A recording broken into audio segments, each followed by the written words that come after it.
Smith, AC/DC. I used to take Ted Nugent, UFO stuff, and slow it way down, especially the solos and stuff. Slow it down to, the old turntable style. Slow it down and learn the stuff.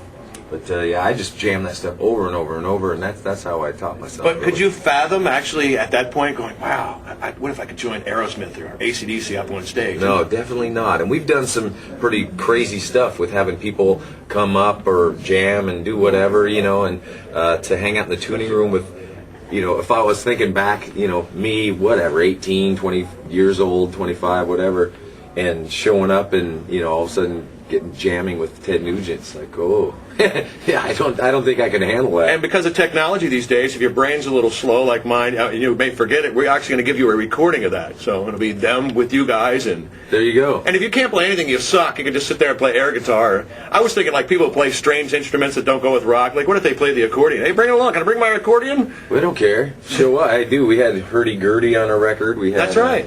Well, just show up with whatever you want or got, or you can sing, we'll have the lyrics there for you and everything. And yeah, we got the Pro Tools guy right there.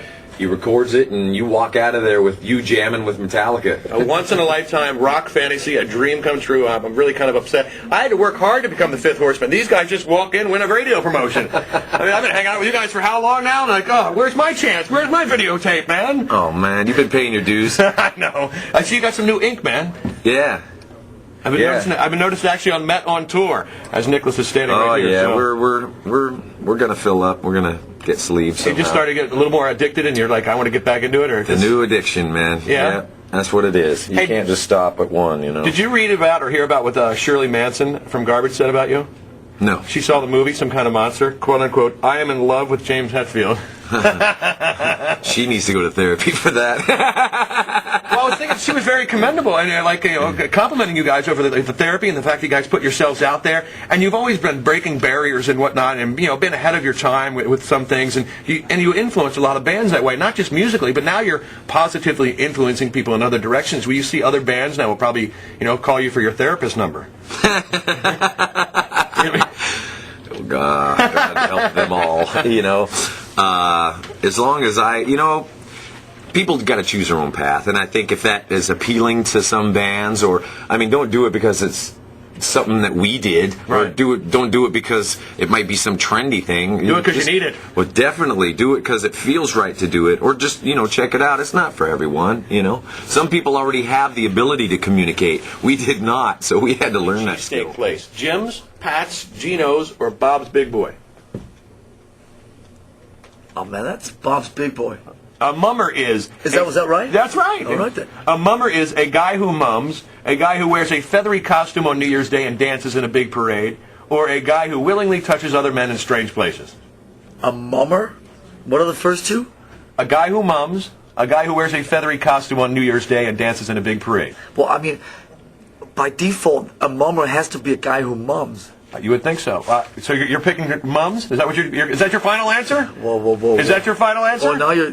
oh, man. Hey, I want James's two questions, man. Too bad. You're 1 for 2. Oh, come on. You don't get the award, dude. Let me see here, James. The Philadelphia have won how many Super Bowls? Dude, I could answer this. I could answer James's questions. But you got Lars's questions. I'm sorry. Oh, man, I'll see you in Philadelphia with new questions, that's okay? A setup, man. Still to come, Kurt and Rob will talk about our huge jam with Metallica promotion. Philly love for Lars, man. Who loves you in Philly? You do. 94 WIC. Thanks. Can I get just one half of that, whatever, something? Yeah. At least that first line, though. Hey, man, it's Lars from Metallica here, and I approve this. Message. Like political guys go, and I approve this message. Okay. Hey, it's Lars from Metallica here, and I approve this message. Just give me a couple of those. How about hey, man. How about these? Hey, you know what? You can kick out any member of the band, as long as it's not me. You can sing. You can play whatever instrument you want. Or you can just play air guitar or whatever else you want to play with, and you'll receive a recording of your performance. There you go, man. That just sounds like Christmas already. First off, In regard to the stage now going around full circle, does any of that have any symbolism to do with how much you talk in Some Kind of Monster about things being a perfect circle, about your life coming full circle? Is that just added? Was that subconscious and I'm bringing it to your attention? I like that. That's good. We would file that one under subconscious. Yeah, I like that. That's good.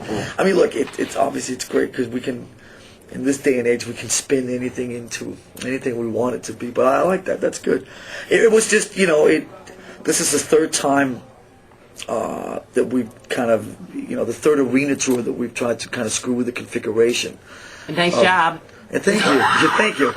And so, last time we did the 2 stages. The time before we did the snake pit thing. And this time it's just kind of, let's keep it in the middle of it. Let's rotate, but let's not rotate so much so it looks cheesy. And so now we're trying to rotate, but not let anybody actually know that we rotate. So now it's one full rotation over 2 hours and 20 minutes. And which I think is really cool, that it starts out and it ends and then the show is done. Like, so much symbolism. Seriously. Yes, so much symbolism. Well, thank you. You're welcome.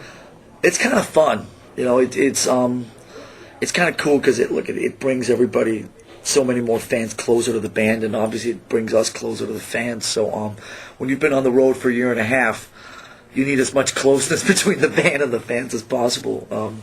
To kind of keep feeding off, at least for us, keep feeding off their energy. So this is a fun stage to play on. Now I can tell you. And I have to ask, with your necklace on, how old is your son? He's 6. Yeah, that's about the age. I'm assuming he made that for you? You're assuming right. Yeah. I have a 5-year-old. I'm like, hey, I smell kindergarten. Oh yeah, we'll make that. It's all good. He did make it in kindergarten because it's lasted. It's lasted since it's about 6 months now. This thing has lasted. It's amazing. You go buy like $1,000 piece of jewelry and it lasts 3 weeks. This has lasted 6 months. This is Wendy, Lars, Wendy. Ottawa. You're in Ottawa. You're in Ottawa. We love Ottawa. Chris, hey. What's going on? How's everybody?